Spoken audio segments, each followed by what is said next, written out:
Alright, so I recently got my AX4S out of my car. I rebuilt this transmission and I drove it for like 2 weeks and it conked out.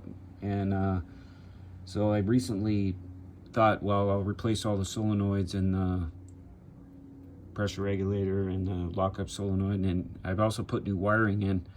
And I don't know if the torque converter was bad at that point because it's got a big like crack inside. It's like something happened. I don't know exactly what happened, but I just took the cover off the transmission here, and I'm looking at the wiring that I just bought, brand new wiring, and it's like the weirdest thing. It's like all these wires are literally not even connected.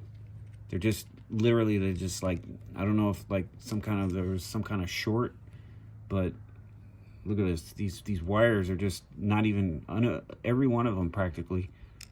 Like the solenoids wires are just not even connected.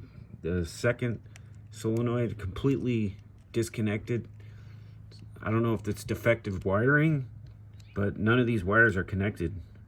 So did the ends of them burn up? I'm not sure. It's the wiring with the gray top, and that's the only one that's available. I got the old wiring here. I got the old wiring. I guess I'll have to try to reuse the old wiring, but it's like the strangest thing.